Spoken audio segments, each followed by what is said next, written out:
आज के इस लेक्चर में हमने डिस्कस करना है कि हमने वर्डप्रेस में योस्ट एसईओ प्लगइन को किस तरह से इंस्टॉल करना है और योस्ट एसईओ प्लगइन का काम क्या होता है। योस्ट एसईओ प्लगइन हम इसलिए यूज़ करते हैं हमारी वेबसाइट में एसईओ की जितनी भी फंक्शनैलिटीज़ हैं वो सारी परफॉर्म हो सकें।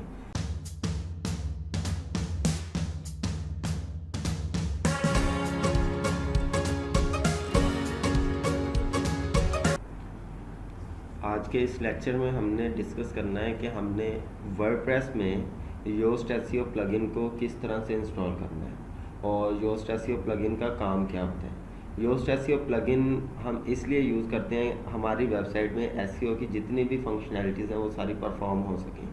आइए हम सबसे पहले इंस्टॉल करते हैं प्लगइन को। प्लगइन्स में जाना है, ऐड न्यू पे क्लिक करनी है और इधर से आप या तो इधर से फाइंड कर सकते हैं योस्ट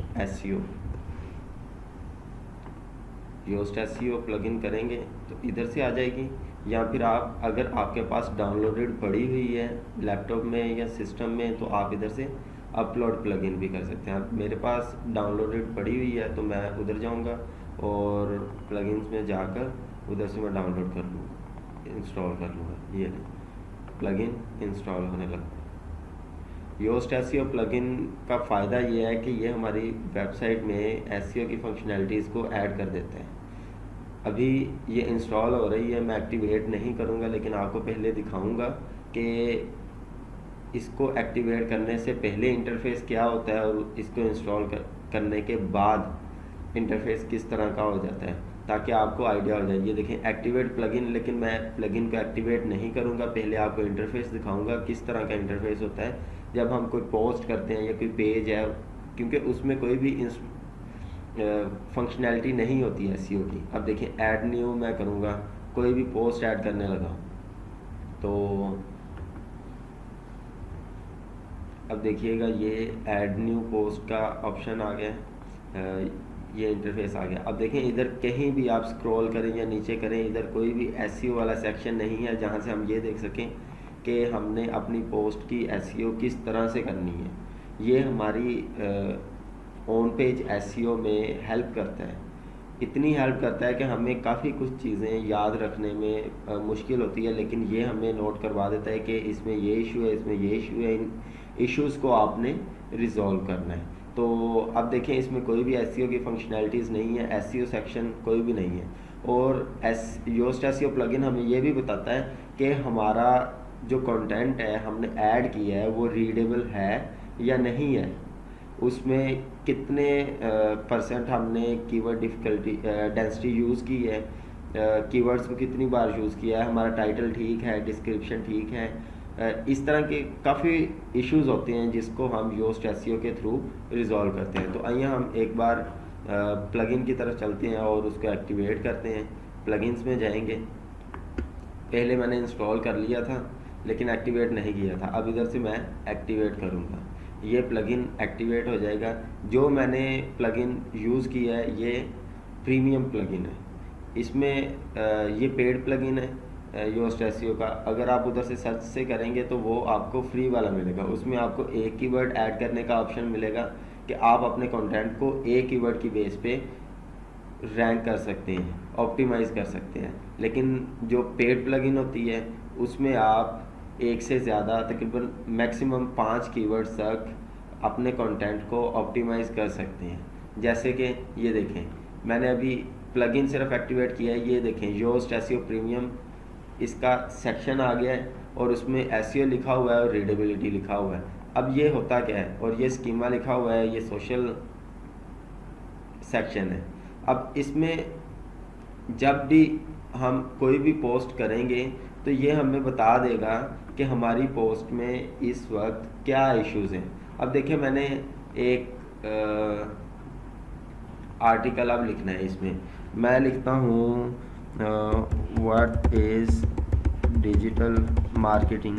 मैं ये इंटरनेट से उठा लेता हूँ क्योंकि अभी हम लिखने लग पड़ेंगे तो काफ़ी टाइम लग जाएगा, तो इस वजह से मैं इंटरनेट से उठा लेता हूँ। लेकिन आपने जब एसईओ करनी तो आपने तो कंटेंट खुद ही लिखना है, तो इस वजह से आपको कोई इशू नहीं होगा। जैसे मैं परफॉर्म करूँगा सेम एज इट इज़ आपने परफॉर्म करना है, आपको आइडिया हो जाएगा। अब देखें हम इधर से ये एक टाइटल ले लेते हैं। अब ये समझे कि ये हम खुद लिख रहे हैं, ये टाइटल ऐड कर दिया और उसके बाद डिस्क्रिप्शन ऐड करना है। तो ये देखें व्हाट इज़ डिजिटल मार्केटिंग, मैं इधर से ये ऐड कर लेता हूँ, इसको हम थोड़ा सा फिर बाद में सेट कर लेंगे।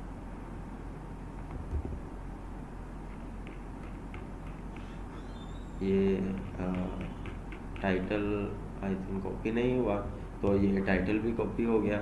और ये इधर what is digital marketing, what is digital marketing, और ये मैंने एक, अब ये समझे कि ये कंटेंट हमने खुद लिखा है। अब ये हमने सारा कंटेंट लिखा है, ये या कंटेंट राइटर ने लिख के दिया है, हमने इसको अपलोड किया। अब हमने ये देखना है कि क्या ये कंटेंट एसईओ फ्रेंडली है या नहीं है। तो योस्ट एसईओ प्लगइन हमें ये बताता है कि हमारा जो कंटेंट है वो एसईओ फ्रेंडली है या नहीं, तो उसके बारे में हमें बताएगा। अब देखें हम नीचे आते हैं एसईओ वाले सेक्शन में। तो सबसे पहले रीडेबिलिटी चेक करनी है कि हमारा कंटेंट रीडेबल है, उसमें कुछ इश्यूज होते हैं। अब इसमें हमने ये सारे इश्यूज को रिजॉल्व करना है। अब ये हम देखते हैं कि हमारा कंटेंट रीडेबल है या नहीं, तो उसमें 100 में से स्कोर मिलता है। अगर तो 60 प्लस है तो वो ग्रीन है, इट्स मीन कि मोस्टली लैंग्वेजेस मोस्टली लोगों के लिए ये रीडेबल है। और अगर ये 60 से नीचे है तो ये गुड में चला जाएगा। अभी ये गुड में है, वो ओके में चला जाएगा। तो ओके मीन्स कि इसमें थोड़े से इश्यूज हैं बट काम चल जाएगा। और अगर ये बिलो 50% चला जाता है तो फिर ये इम्प्रूव्ड हमें करना पड़ता है। और नीचे फिर हम ये देखते हैं कि हमने अपने कंटेंट को पैसिवाइज कम करना है, पैसिवाइज यूज़ नहीं करना। हमारा जितना भी कंटेंट है उसमें मैक्सिमम 50% तक हम पैसिवाइज यूज़ कर सकते हैं, उसके अलावा पैसिव सेंटेंस हम यूज़ नहीं कर सकते। अगर हम ज़्यादा यूज़ करेंगे तो गूगल उसको ये समझेगा कि हमने स्पिन कंटेंट किया है। उसके बाद फिर हम कंसेक्टिव सेंटेंसेस यूज़ नहीं करते, बार बार सेम रिपीटिंग वर्ड्स यूज़ नहीं करते। कंसेक्टिव सेंटेंसेस मीन कि जब हम 3 सेंटेंस जो सेम वर्ड से स्टार्ट हो रहे हो, like I am this, I am this, I am this, मतलब आई एम से शुरू हो रहा है और कंसेक्टिव 3 सेंटेंस आई एम से शुरू हो रहे हैं, तो इसका मतलब वो कंसेक्टिव सेंटेंसेस हैं। और इस तरह की चीज़ों को अवॉइड करना है क्योंकि ये रीडेबिलिटी में इशू करता है। उसके बाद फिर हमने सब हेडिंग डिस्ट्रीब्यूशन, वो कह रहा है कि बहुत अच्छी है, गुड है। वो क्यों है? क्योंकि हमने सेंटेंस पैरास छोटे छोटे रखे हैं और उसमें हेडिंग्स यूज़ की हैं। ये देखें ना, ये छोटा सा पैरा है और उसमें हेडिंग, छोटा सा पैरा है उसमें हेडिंग है। और ये देखें उसमें फिर हमने सेंटर में पिक्चर्स यूज़ की हैं, पैरास छोटे छोटे रखे हैं, ठीक है। तो वो कह रहा है कि पैराग्राफ की लेंथ भी बड़ी नहीं है। ये देखें ना, हमने छोटा सा पैरा रखा है, ये छोटा सा पैरा है, ये छोटा पैरा है। तो पैरा जितना छोटा होगा उतना अंडरस्टैंडेबल होगा। सेंटेंस लेंथ, वो कह रहा है कि सेंटेंस लेंथ भी आपकी बहुत अच्छी है, ग्रेट है। मतलब हमने छोटे छोटे सेंटेंसेस रखे हैं। ये देखें ना, ये एक छोटा सा सेंटेंस है, ये पढ़ने में आसानी हो रही है, ये हमें पढ़ने में आसानी है। तो उसके बाद ट्रांजिशन वर्ड्स, वो कह रहा है ट्रांजिशन वर्ड्स भी आपने बहुत अच्छे तरीके से यूज़ किए होंगे। ट्रांजिशन वर्ड्स कौन से होते हैं?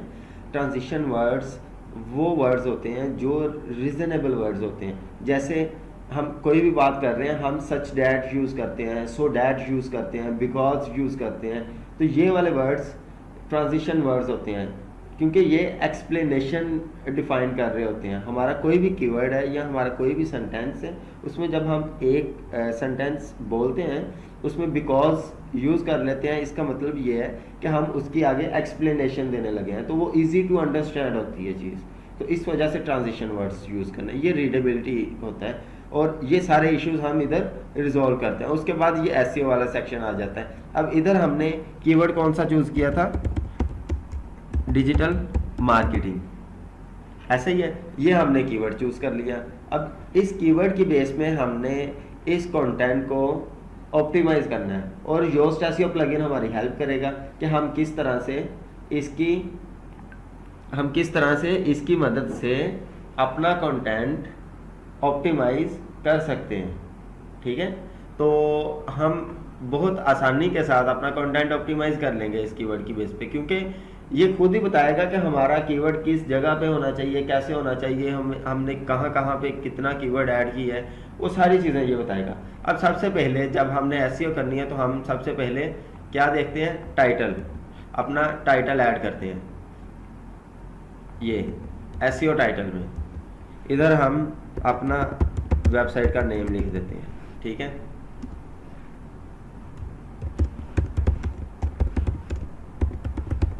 ये देखें, अब ये ग्रीन है ना, इसका मतलब कि ये ओके है, बहुत अच्छा है।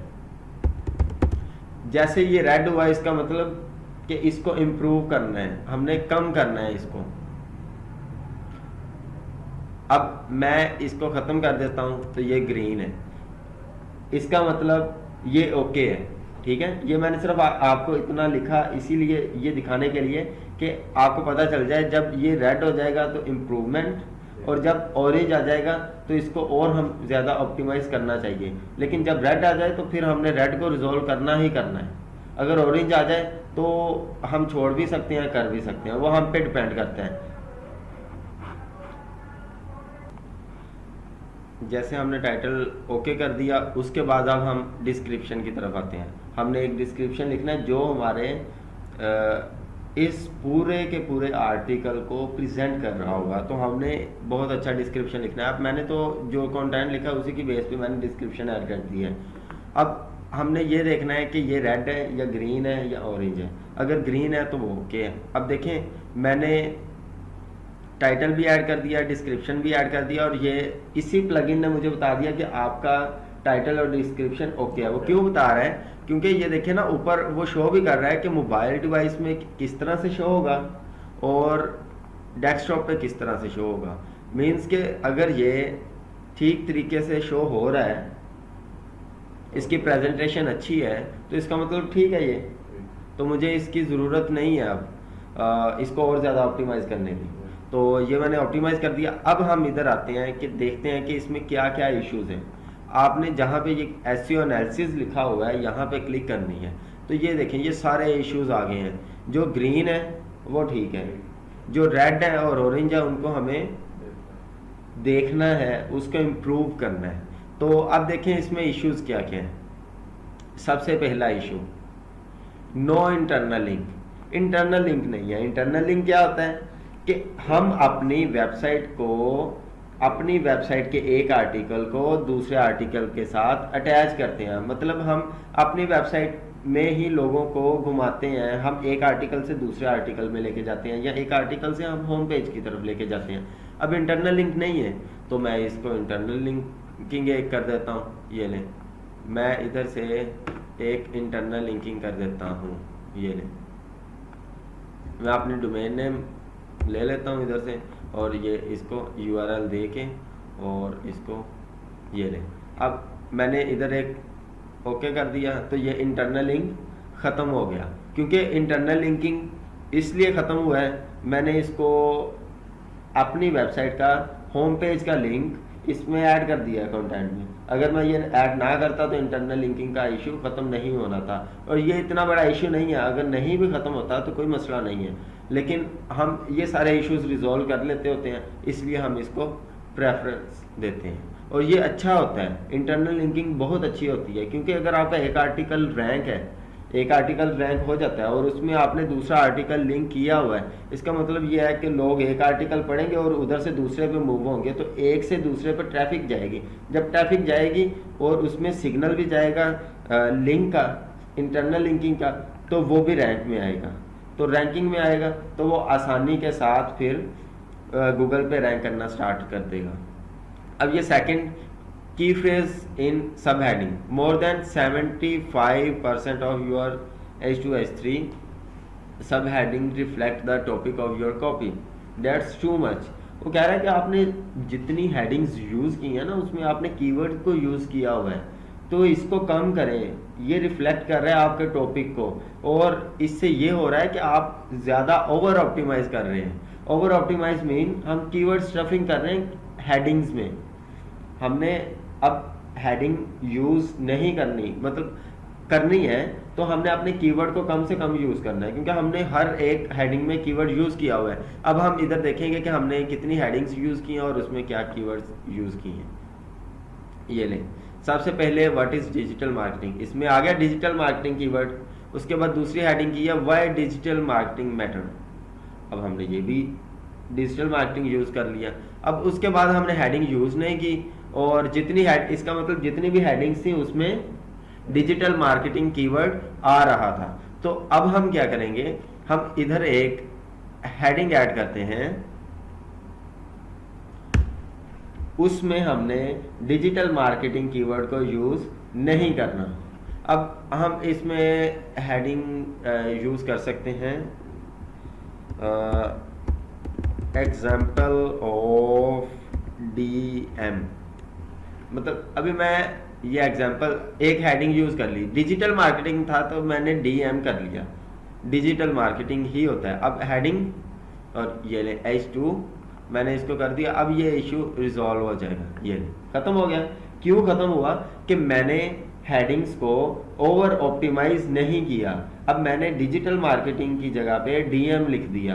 तो आपने देखना है कि आपने हर एक हेडिंग में अपना कीवर्ड नहीं घुसा देना, आपने अपना कीवर्ड ऐड नहीं करना, आपने यूज़ करना है तो तरीके से यूज़ करना है, ओवर ऑप्टिमाइज ना हो, ना तो कीवर्ड बेस्ड ना पैराग्राफ में। और इस तरह से हम आगे भी देखते हैं इश्यूज को।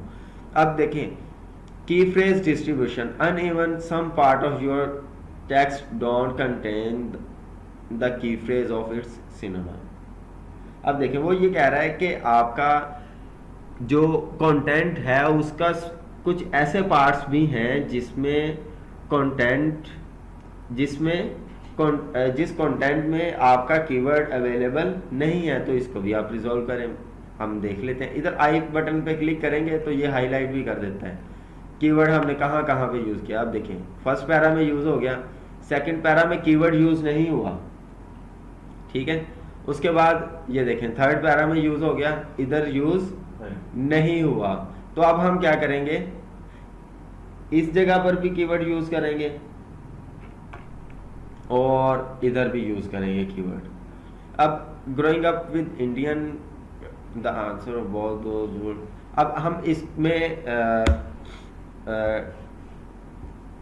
कीवर्ड अब यूज़ करना है, तो मैं वैसे ही कीवर्ड यूज़ करने लगा हूँ ऐड, लेकिन आपने पूरा सेंटेंस वाइज कीवर्ड ऐड करना है ताकि मैं इशू रिजोल्व किस तरह से होता है वो आपको दिखाना चाह रहा हूँ, ठीक है। तो इधर हम ये देखें डिजिटल मार्केटिंग हमारा कीवर्ड है, तो मैंने ये इधर ऐड कर दिया तो इधर भी आ गया, हाईलाइट हो गया। और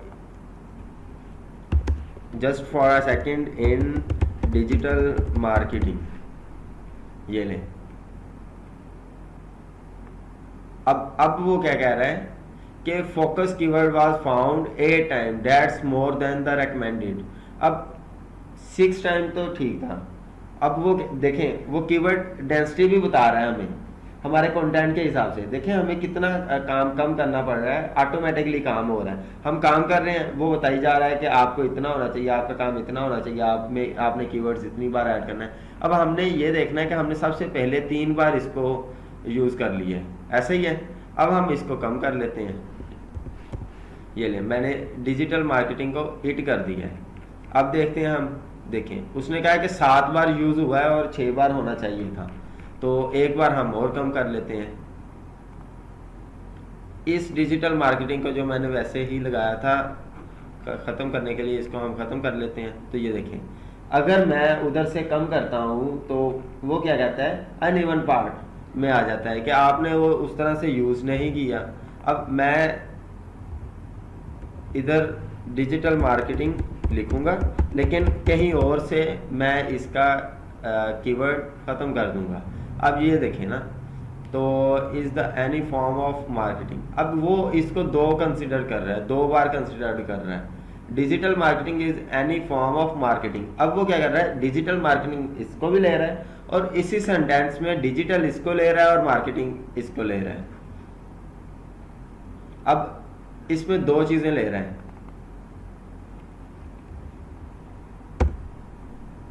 अब इसमें क्या होगा, ये अभी मैंने एस लिख दिया, मार्केटिंग लिख दिया है, ये वर्ड्स नहीं है, बट इसको हम कंसिडर इसलिए कर रहे हैं ताकि ये एक बार ऑप्टिमाइज थोड़ा सा कम हो जाए। अब देखिएगा नीचे से वो इसको ख़त्म कर देगा। ये देखें 7 बार अभी भी कह रहा है, 7 बार यूज़ हुआ है। वो इसको हम कम करते हैं और रेकमेंडेड मार्केटिंग स्ट्रेटजी, ये ले, ये ओके हो गया। ठीक है, हमने इसको ऑप्टिमाइज कर लिया। आप देखा आपने किस तरह से हमने कीवर्ड को एडजस्ट किया है ऊपर नीचे करके, लेकिन कीवर्ड स्टफिंग नहीं की, इसने बता दिया था हमें कि आप कीवर्ड स्टफिंग कर रहे हैं। तो इस तरह से हमने इश्यूज रिजॉल्व कर लिया और अब हम बाकी सारे इश्यूज को भी देख लेते हैं। अब आउटबाउंड लिंक, हमारी वेबसाइट के अलावा किसी और वेबसाइट का लिंक हम जब यूज़ करते हैं वो आउटबाउंड लिंक होता है। ये हमने ऑन पेज एसईओ में देखा हुआ है सारा। तो हम योस्ट एसईओ प्लगइन का ओवरव्यू कर रहे हैं, तो इस वजह से मैं आपको जल्दी में ये सारे इश्यूज बता देता हूँ ताकि आपको एक बार रिवाइज हो जाए। इमेज की फ्रेज, हम इमेज यूज़ करते हैं और उसके आल टैग में अपना कीवर्ड यूज़ करते हैं डिजिटल मार्केटिंग, और इमेज यूज़ की हुई है और इंटरनल लिंक भी यूज़ किया हुआ है। की फ्रेज इन इंट्रोडक्शन मीन्स कि हमारे पहले पैरा में इंट्रोडक्शन में की फ्रेज हमारा पड़ा हुआ है। की फ्रेज डिस्ट्रीब्यूशन, वो कह रहा है कि आपका की फ्रेज भी बिल्कुल एग्जैक्ट जगह पे ओके है, और की फ्रेज की लेंथ भी ठीक है, और की फ्रेज डेंसिटी भी ठीक है। वो कह रहा है कि आपका जितना कंटेंट है उसके हिसाब से आपने 6 बार इसको यूज़ किया है, तो ये बहुत अच्छा, आपका कीवर्ड डेंसिटी बहुत अच्छी है। उसके बाद ये देखें key phrase in Meta description, description में भी की फ्रेज है, और मेटा डिस्क्रिप्शन की लेंथ भी वो कह रहा है कि वेल डन, गुड है। और उसके बाद वो कह रहा है कि आपने ये वाला कीवर्ड पहले यूज़ भी नहीं किया। अगर हमने पहले यूज़ किया होता तो उसने ये एरर देना था कि आप इस कीवर्ड पे अपनी एक से ज़्यादा पोस्ट को बार बार यूज़ ऐड कर रहे हैं। उसके बाद S2 हमने बिल्कुल ओके की हुई है, मतलब हमने हर हेडिंग में S2 S3 में अपना कीवर्ड यूज़ नहीं किया, हमने डिफरेंट हेडिंग्स में डिफरेंट कीवर्ड्स यूज़ किए हैं, और हमारे टेक्स्ट की लेंथ भी अच्छी है। ठीक है, वो ये कह रहा है मिनिमम 300 होनी चाहिए, 300 से ज़्यादा है तो अच्छी है। उसके बाद exact match of focus keyword appear in the beginning of the SEO title, SEO title के स्टार्ट में हमने अपना कीवर्ड ऐड किया, इसका मतलब वो कह रहा है कि ये बहुत अच्छा है, ये अच्छी प्रैक्टिस है। और एसईओ टाइटल की लेंथ जो वो भी ठीक है। अब ये हमने एक कीवर्ड के बेस पे कर लिया। अब योस्ट एसईओ प्लगइन का फ़ायदा क्या है, जब हम एक प्राइमरी कीवर्ड और सेकेंडरी कीवर्ड यूज़ करते हैं, एक प्राइमरी और 4 सेकेंडरी यूज़ करके 5 कीवर्ड्स पे कोशिश करते हैं आर्टिकल को रैंक करने की, ऐसे ही है। तो ये हमें हेल्प करता है 5 के 5 कीवर्ड्स पे अपने कंटेंट को ऑप्टिमाइज करने के लिए। अब जैसे मैंने डिजिटल मार्केटिंग, और इधर मैं अब ये वाला जो सेक्शन है ये प्रीमियम प्लगइन में आता है, अगर आप फ्री वाली यूज़ करेंगे तो नहीं आएगा। इसलिए मैं डिस्क्रिप्शन में आपको लिंक भी दे दूंगा इस प्लगइन का, ताकि आप इसको डाउनलोड भी कर सकें, और अगर आप किसी भी अपने प्रोजेक्ट में यूज़ करना चाह रहे हैं तो आप इसको यूज़ कर सकते हैं आसानी से। अब देखें इधर मैं डिजिटल मार्केटिंग एजेंसी लिख देता हूँ। मैं अब एजेंसी बेस पे, ये सेकंड कीवर्ड है, यहाँ एजेंसी नहीं लिखता, मैं स्ट्रेटेजी लिख देता हूँ। ये लें डिजिटल मार्केटिंग स्ट्रेटेजी, इसकी बेस पे मैं करता हूँ। तो अब देखें उसने ये सारे इश्यूज भी दे दिए हैं, उसने कहा कि इन सारे इश्यूज को रिजॉल्व करेंगे तो आपका कंटेंट इस कीवर्ड के लिए भी ऑप्टिमाइज हो जाएगा। फिर मैं इधर से थर्ड कीवर्ड भी इधर ऐड कर सकता हूँ। अब मैं ये सारे इश्यूज आपको रिजॉल्व नहीं करवाऊंगा क्योंकि ये सारे इश्यूज आपने पीछे देख लिए हैं। ये देखिए ना, योर की फ्रेज और it's synonym don't appear in first para, पहले पैरा में नहीं है, मीन्स के पहले पैरा में आप ऐड करेंगे योग्य हो जाएगा। उसके बाद कीवर्ड 2 टाइम आपने यूज़ करना है कंटेंट में 2 बार यूज़ करेंगे तो ये इशू रिजॉल्व हो जाएगा। और डिस्क्रिप्शन में वो कह रहा है कि नहीं है, इसको भी यूज़ करें, बाकी ओके। अब इधर हम डिजिटल मार्केटिंग एजेंसी